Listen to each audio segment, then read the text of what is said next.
The Philosopher Who Changed How We Think. Good evening and welcome.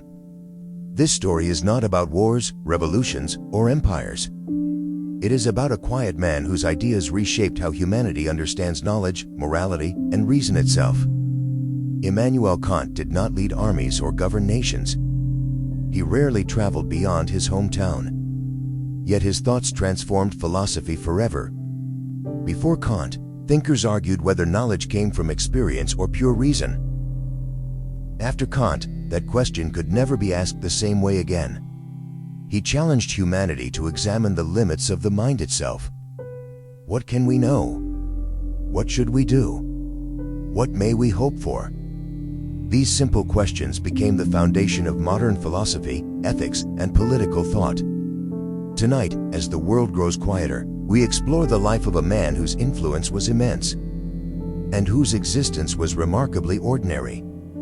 This is the story of Immanuel Kant, the philosopher who changed how we think. Early life in Königsberg, a world of routine and order. Immanuel Kant was born in 1724 in the city of Königsberg, a modest port town in Prussia. His world was not one of luxury or power. It was a world shaped by discipline, routine, and religious devotion. Kant's family lived simply. His father was a craftsman. His mother, deeply devout, taught him the values of humility, duty, and moral responsibility. These early influences left a lasting mark. From a young age, Kant learned that life followed patterns. That time mattered. That discipline shaped character. And that order brought clarity. Königsberg itself became a universe for him. He would spend nearly his entire life within its borders, observing, thinking, and reflecting. In this quiet city, far from the centers of power, the foundations of one of history's greatest minds were quietly forming. A modest childhood and a disciplined mind. Kant's childhood was marked by limitation, not privilege. Money was scarce. Opportunities were few. But discipline was constant. He learned early to value effort over comfort, fought over status. Books became his refuge. Study became his path forward. Even as a child, Kant showed a deep seriousness, a careful attention to rules, language, and ideas. This discipline would later define both his life and his philosophy. He believed that freedom did not come from impulse, but from self-control.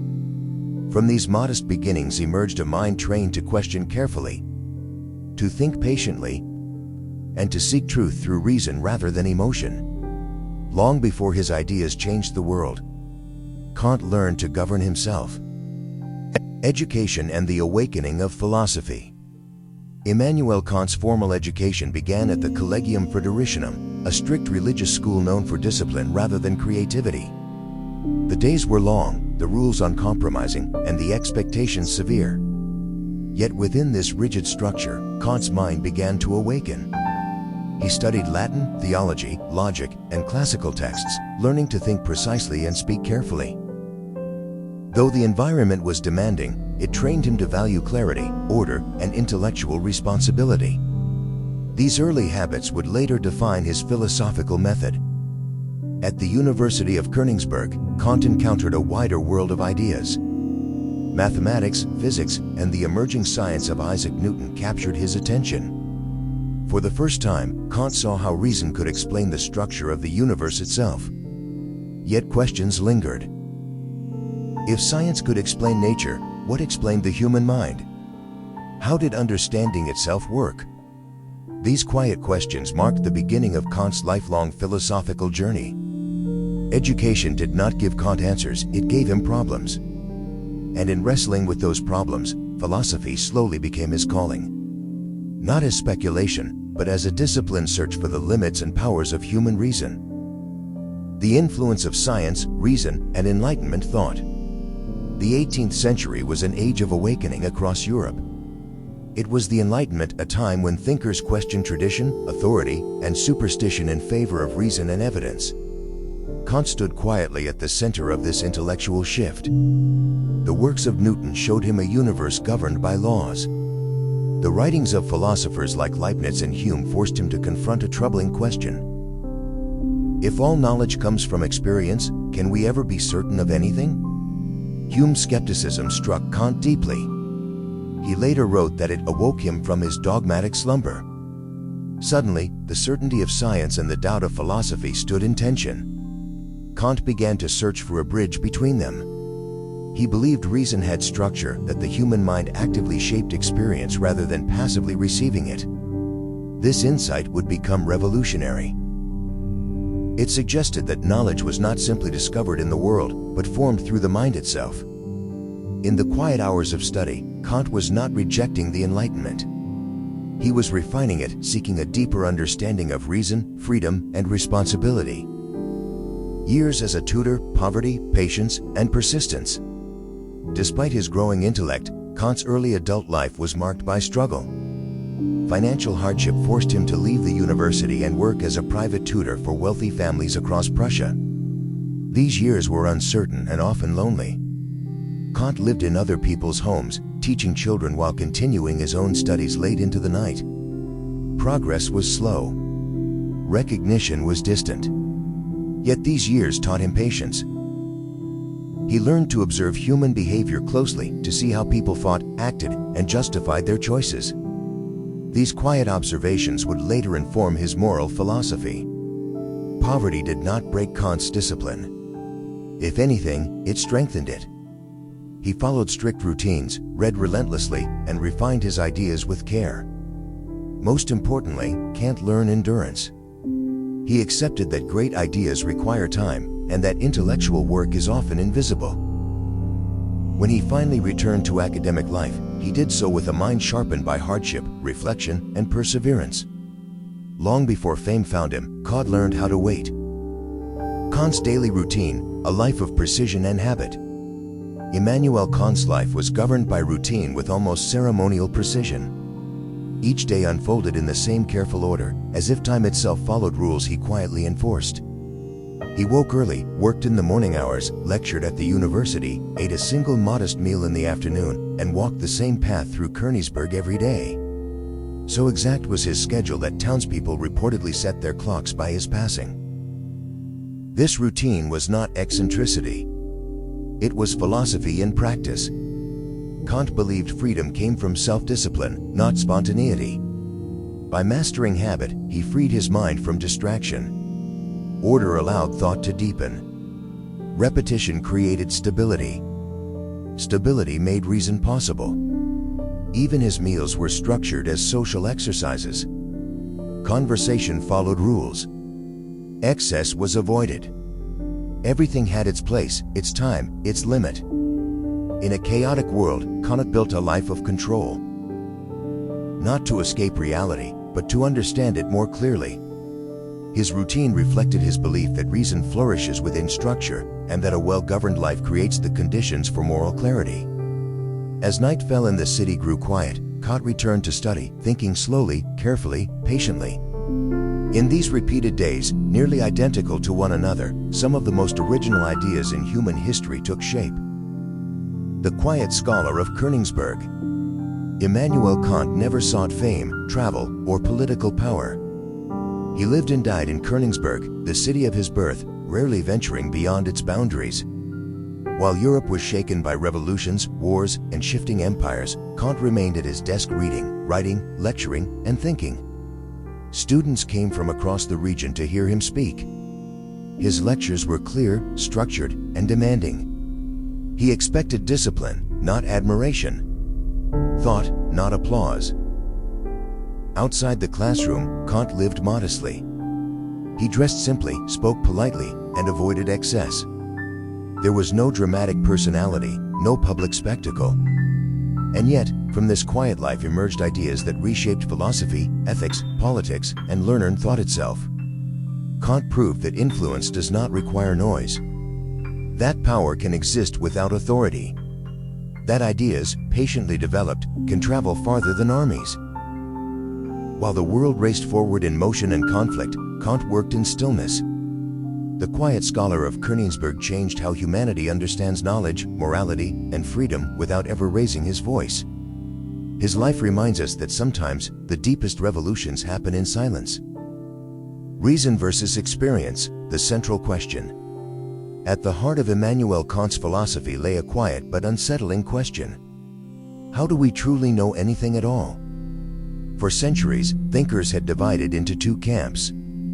Some believed knowledge came from reason alone, independent of experience. Others argued that the mind began as a blank slate, shaped entirely by the world it observed. Kant saw truth in both and danger in choosing only one. If reason alone guided knowledge, it risked drifting into empty abstraction. If experience alone ruled, certainty collapsed into doubt. Science would lose its foundation and morality its authority. Kant believed the human mind was not passive. It did not merely receive reality. It shaped it. According to Kant, experience provided content, but reason supplied form. Space, time, cause, and order were not discovered in the world, they were conditions the mind brought to experience itself. This insight transformed philosophy. Knowledge was no longer a mirror of reality, but a structured interaction between mind and world. The question was no longer simply what we know, but how knowing itself is possible. In asking this, Kant changed the direction of modern thought and prepared the ground for his greatest work. The Critique of Pure Reason, a revolutionary work. In 1781, after years of careful fight and quiet preparation, Immanuel Kant published The Critique of Pure Reason. It was dense, demanding, and unlike anything philosophy had seen before. The book did not offer comfort. It offered limits. Kant argued that human reason was powerful, but not limitless. We could understand the world of experience, but not ultimate reality itself. Certain questions, though deeply human, lay beyond reason's reach. This was not a defeat of reason, but its protection. By defining what reason could and could not do, Kant sought to secure science, morality, and freedom from confusion and contradiction. He placed boundaries where certainty ended and responsibility began. The reaction was mixed. Some praised the work as revolutionary. Others found it unreadable. Many misunderstood it entirely. Yet its impact was undeniable. The critique reshaped philosophy across Europe. It influenced generations of thinkers, from idealists to modern philosophers, and remains one of the most important works ever written. In quiet pages filled with careful arguments, Kant rebuilt human thought one limit at a time. Knowledge, limits, and the human mind. After the Critique of Pure Reason, Kant's central message became clear: human knowledge is powerful, but it is not unlimited. This idea was unsettling, yet deeply calming. Kant argued that the mind does not access reality as it exists in itself. Instead, it understands the world as it appears through human perception. Space and time are not properties of the universe alone, they are ways the mind organizes experience. This did not weaken knowledge. It explained it. By recognizing limits, Kant believed reason could finally stand on solid ground. Science could function confidently within experience. Philosophy could avoid endless speculation. Faith and morality could exist without contradiction. The human mind, Kant suggested, is both constrained and creative. It cannot know everything, but it actively shapes everything it knows. This balance became the heart of his philosophy. Not certainty without doubt, nor doubt without meaning, but understanding grounded in humility. In accepting limits, Kant offered freedom from illusion. The mind no longer chased unreachable truths. Instead, it focused on what could be known, judged, and acted upon responsibly. For Kant, wisdom was not knowing everything, but knowing where knowledge ends. Morality and duty, the categorical imperative. While Kant transformed how we understand knowledge, his ideas on morality reshaped how we understand ourselves. He believed morality was not based on emotion, desire, or consequence. It came from duty, acting according to principles that reason could will for everyone. This idea became known as the categorical imperative. In simple terms, Kant asked, what if everyone acted the way you do? If the action could not be universal, then it was not moral. Moral worth, Kant argued, lies not in outcomes, but in intention. A good action done for reward loses its moral value. A difficult action done from duty reveals true character. This vision of morality was demanding. It required self-control, honesty, and respect for others as ends in themselves, not tools to be used. For Kant, freedom and morality were inseparable. To act morally was to act freely, guided by reason rather than impulse. In a noisy world driven by desire and fear, Kant offered a quiet voice, reminding humanity that dignity begins with duty. Freedom, ethics, and human dignity. For Immanuel Kant, freedom was not the absence of rules. It was the ability to govern oneself through reason. He believed that true freedom did not come from following desire, instinct, or impulse. Those forces, Kant argued, controlled us rather than liberated us. Real freedom emerged only when a person chose to act according to moral law, freely accepted through reason. This idea placed human dignity at the center of ethics. Every individual, Kant insisted, possesses intrinsic worth. People are not objects to be used, manipulated, or sacrificed for convenience or advantage. They are ends in themselves.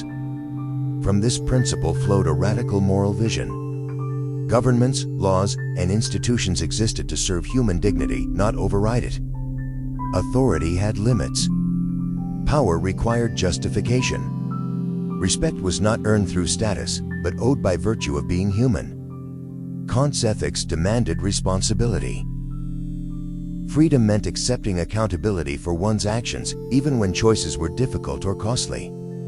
In this view, morality was not imposed from outside. It arose from within, from the rational capacity shared by all people. As the world rushed toward power, conquest, and ambition, Kant offered a quieter idea of freedom, one rooted in self-restraint, respect, and ethical consistency.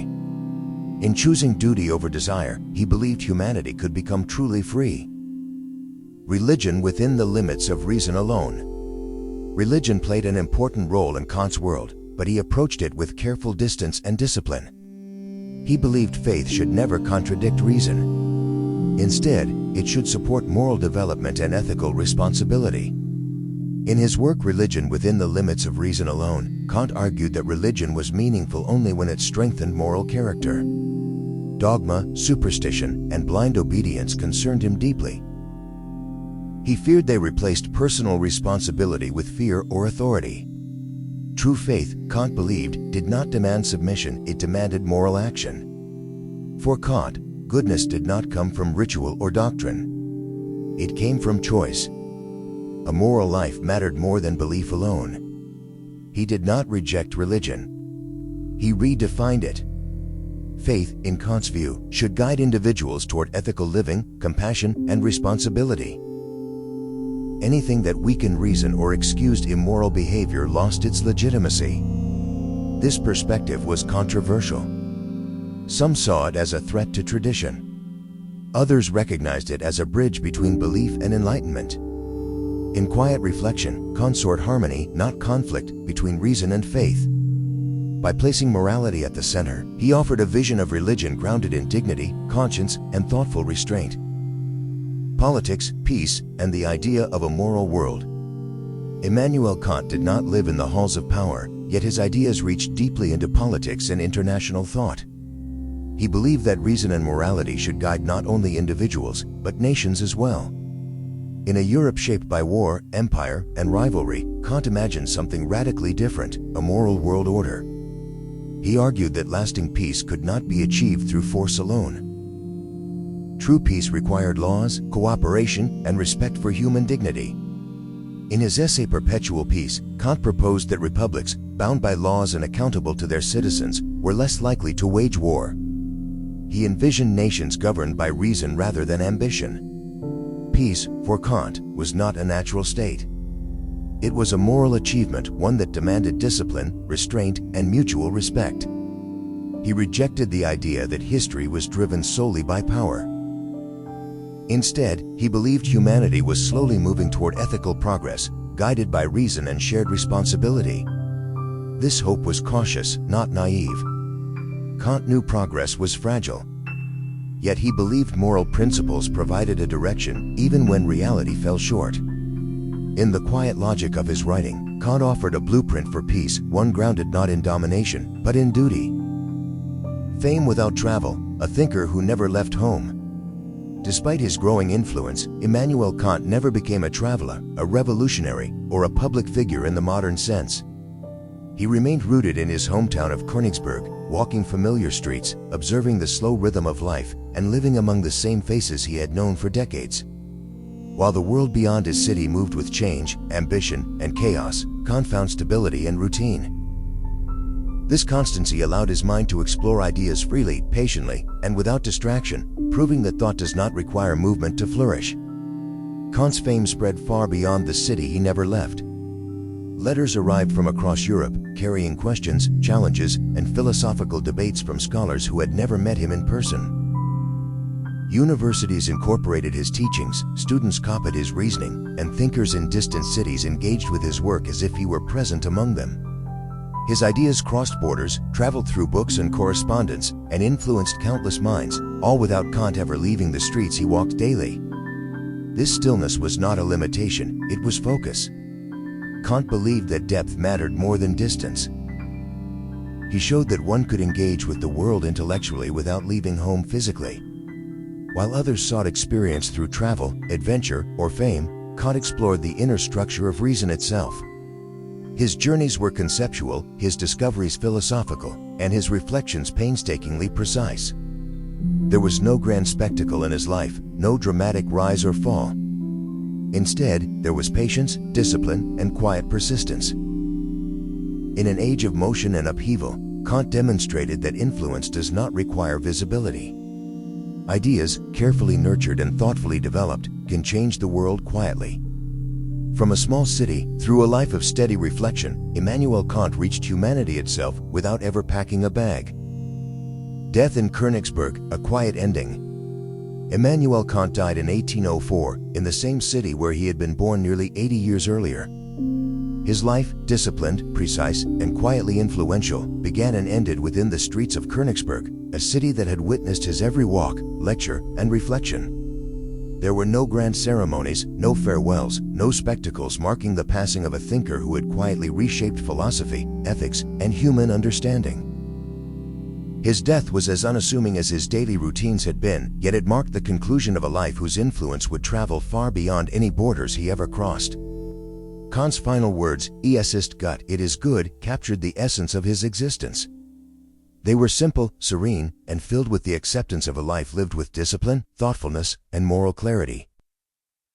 They reflected the man who had devoted decades to understanding the limits of human knowledge, the principles of morality, and the conditions of freedom, and who had faced the final limitations of his own existence with the same quiet dignity he had practiced throughout life.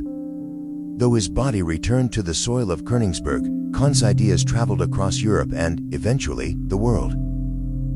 Scholars debated his writings, students studied his principles, and universities reshaped curricula based on his thought. His legalism was not built on power, spectacle, or political influence, it was built on reflection, patience, and the cultivation of reason. Kant's passing reminds us that the quiet life, lived with purpose, can leave a mark far greater than any outward display of power or fame. In the stillness of his final days, he exemplified the profound truth he had spent a lifetime exploring, that the discipline of thought, patience of reflection, and moral integrity endure long after the thinker is gone. The streets of Königsberg fell silent, yet Kant's philosophy continues to guide, inspire, and challenge minds across centuries. Criticism, misunderstanding, and intellectual debate. Even after his death, Immanuel Kant remained a figure of debate, fascination, and, at times, misunderstanding. His writings, precise and methodical, were not easily digested. Philosophers, scholars, and students across Europe grappled with the depth and complexity of his ideas. Some praised him as revolutionary, a thinker who had transformed philosophy, morality, and politics. Others criticized him as overly abstract, disconnected from reality, or unnecessarily complicated. Misinterpretations of his work spread, debates erupted in university halls, and his principles were questioned, adapted, and even challenged. Kant himself, were he alive to witness it, would likely have welcomed these debates. He believed that philosophy advanced through dialogue, critique, and careful reasoning. Misunderstanding, in his view, was not a failure. It was an opportunity to clarify, refine, and strengthen ideas. Through intellectual challenge, thought matured, and reasoning grew more resilient. Across Europe, his works sparked both admiration and controversy. Stala studied the critique of pure reason, debated the categorical imperative, and explored the limits of knowledge and morality. Each discussion, whether supportive or critical, reinforced the significance of his philosophy. Even disagreement became a form of influence. Kant demonstrated that profound impact does not require fame, spectacle, or visibility. Ideas, rigorously developed and patiently presented, can survive misunderstanding, criticism, and reinterpretation. His philosophy continues to challenge modern thinkers, inspiring reflection on reason, morality, freedom, and human dignity. In this ongoing intellectual debate, Kant's work remains alive. Criticism and discussion do not diminish him. They amplify the quiet power of his ideas, proving that careful thought can travel farther and last longer than any public acclaim or dramatic gesture. Immanuel Kant's enduring legacy. Immanuel Kant's life and work leave a remarkable lesson. Profound influence does not require spectacle, wealth, or power. It requires patience, discipline, and the courage to confront the limits of human understanding. His legacy lies not in dramatic events or political triumphs, but in the quiet, careful cultivation of ideas that continue to shape thought centuries later. Kant transformed philosophy, ethics, and political theory by asking fundamental questions. How do we know what we know? How should we act? What does it mean to be free? He explored the boundaries of reason, revealing both its power and its limits, and insisted that morality arises not from desire or fear, but from duty, guided by rational principles. In doing so, he redefined knowledge, morality, and human dignity for generations to come. Though he never left Königsberg, his influence traveled far and wide. Scholars, students, and philosophers across Europe and eventually the world studied his works, debated his ideas, and applied his principles in ways Kant could never have imagined. His quiet routines, disciplined study, and patient reflection allowed him to reach humanity itself without spectacle, without movement, and without seeking fame. Kant's enduring legacy reminds us that intellectual rigor, moral responsibility, and disciplined thought can leave a lasting mark on the world. He showed that the quiet life, thoughtfully lived, can create a profound impact. In an era driven by noise, ambition, and haste, Kant's life and philosophy continue to inspire reflection, careful reasoning, and the pursuit of wisdom. Through his ideas, he still challenges, teaches, and illuminates, proving that the power of thought is timeless, subtle, and transformative. For more powerful stories from history, subscribe to Legacy by MAO. Your support truly matters.